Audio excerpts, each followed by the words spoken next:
ya, Syiah dan sebagainya. Jadi boleh tak kita ikut Asy'ariyah? Tak boleh. Boleh tak kita ikut Mu'tazilah? Tak boleh. Boleh tak kita ikut Sufiyah, katakan Sufi dan sebagainya? Tak boleh, tak boleh. Sebab kita hanya di dalam satu manhaj. Mu'tazilah bertentangan dengan Islam.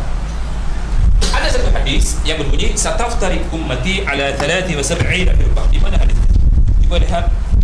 Faisal, ingat Faisal di mana hadisnya? Supaya senang cari di sini. Ya, di buku surat 23 di atas. Tak apa, kita pinjam hadis ini dulu. Hadisnya akan berpecah umatku kepada 73 pecahan. Hanya satu ke syurga, ya, 72 ke neraka. Bagi dia ditanya siapa mereka, bagi dia menjawab al-jamaah. Umat Islam di akhir zaman akan berpecah Mu'tazilah, Syiah, Asy'ariyah, tak apa lagi namanya. Saya ambil dulu, tapi banyak lagi. Yang zaman sekarang punya berbanyak, tapi jangan sebut dulu. Macam mana zaman? Nanti dulu, kita sebut yang ini dulu. Ambil zaman dulu. Akhir zaman lagi banyak perpecahannya. 73 dalam angka Arab bukan exactly 73, tidak. Dia ratusan, mungkin ribuan ke atas. Perpecahan umat sekarang bukan satu pecahan, banyak sekali pecahannya. Kata Rasulullah SAW, semua akan berpecah kecuali jamaah. Orang tanya, Ustaz, apa definisi jamaah? Apa definisi jamaah? Di sini, kalau nak ambil definisi jamaah, ambil definisi yang didefinisikan oleh Rasulullah SAW. Cuba lihat, dikatakan jamaah di hadis di bawahnya, dinamakan jamaah ma'ana alaihi wa ashabi. Ma'ana alaihi al-yawm wa ashabi. Al-jamaah ialah sesiapa yang sepertiku hari ini dan para sahabatku. Kenapa kena ikut Rasulullah kemudian sahabat? Kerana kita katakan dalam ayat tadi, siapa yang ikut sahabat, was-sabiqunal awwaluna minal muhajirin wal ansar walladzina ittaba'uhum bi ihsan radhiyallahu anhum wa radu an, hingga ayat mengatakan masuk syurga.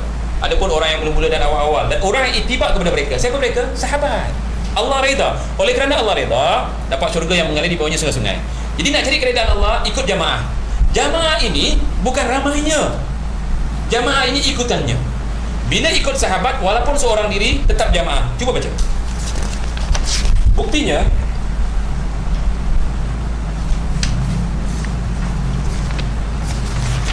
ada satu hadis di sini yang saya sering baca, ya.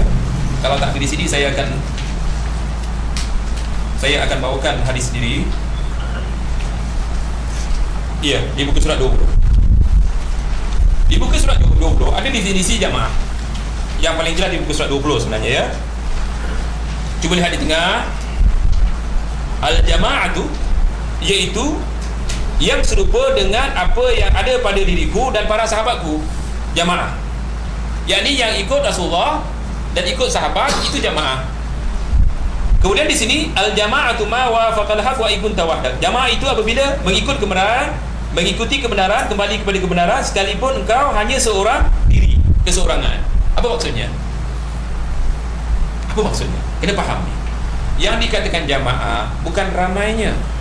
Tak nafikan pengertian jamaah itu ramainya.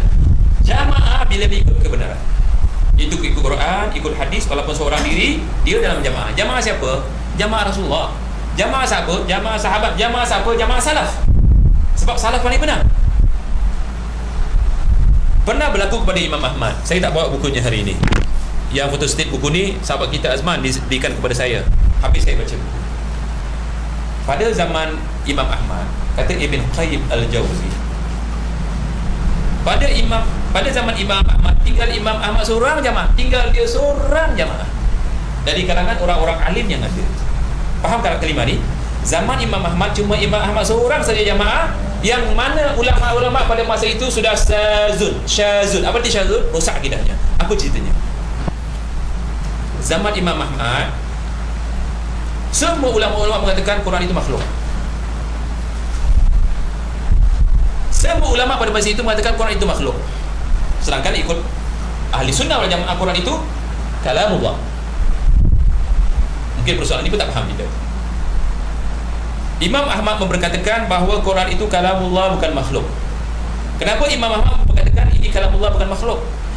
Kita tak faham memanglah apa salahnya katakan kalamullah ke makhluk, tak ada beza katanya bagi kita. Tapi bagi Imam Ahmad ada risikonya. Sebab kalau kalamullah, Quran itu kalamullah, tak boleh diubah. Alif lam mim zalikal kitabu tak boleh diubah. Maknanya pun tak boleh diubah.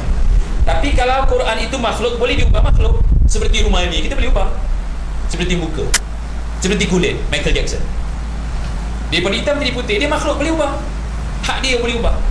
Tetapi kalau kalamullah tak boleh diubah. Oleh kerana itu dikatakan bahawa Quran itu kalamullah, bukan makhluk.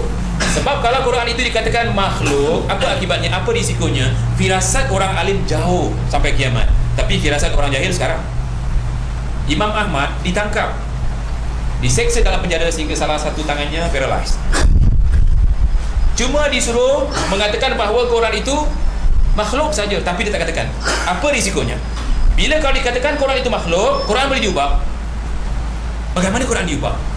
Bukan diubah hurufnya, bukan diubah kalimahnya, bukan diubah ayatnya, bukan diubah Qurannya. Itu tak akan berubah kerana Allah dah janji dia akan dipelihara, betul tak? Inna nahnu nazzalna zikra wa inna lahu lahafidun. Aku lah yang turunkan zikir Quran, aku lah yang menjaga. Tapi yang akan diubah adalah maknanya.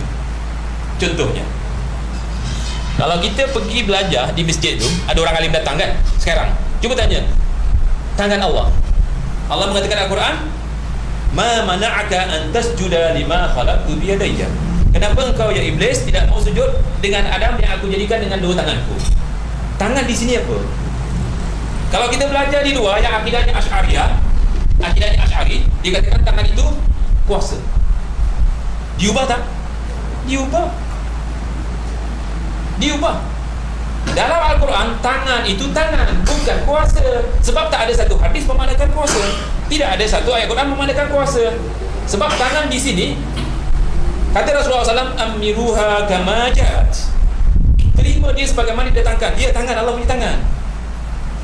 Kata Imam Syafi'i rahimahullah, isbatkan dia, tetapkan dia. Daripada mana datangnya? Datangnya daripada akal Asy'ari, Mu'tazilah. Daripada akal Mu'tazilah. Kenal Imam Asy'ari?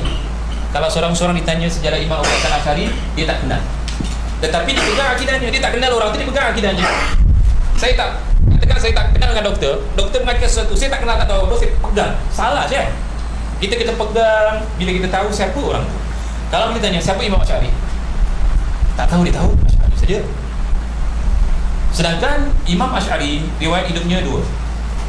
Dari 9 tahun sampai umur 40 tahun, apa akidahnya? Mu'tazilah. Umur 9 tahun bapaknya mati, maknya berkahwin dengan ulama Mu'tazilah. Sampai 40 tahun dia berdialog dengan bapaknya, bapak dirinya kalah, maka dia keluar daripada Mu'tazilah. Kemudian Allah beri hidayah kembali kepada akidah uluhiyah, rububiyah, semua sifat. Ini buktinya banyak, saya akan bawa nanti kemudian. Akidah Asy'ariyah saya katakan 4 dalam 1, apa dia? Pertama sekali, akal Mu'tazilah dia takwil. Tahu takwil? Takwil ni disebut juga tafsir. Takwil, tafsir. Misalnya, Allah punya tangan. Saya bacakan ayatnya tadi. Allah punya muka. Wa yabqa wajhu rabbika dzul jalali wal ikram. Allah turun daripada langit ke langit dunia 1/3 daripada malam. Ini semua orang-orang Mu'tazilah takwil. Apa dia takwil? Dia mengatakan Allah tak punya tangan. Kalau Allah punya tangan sama seperti makhluk, mustahil Allah punya tangan. Itu kan takwil.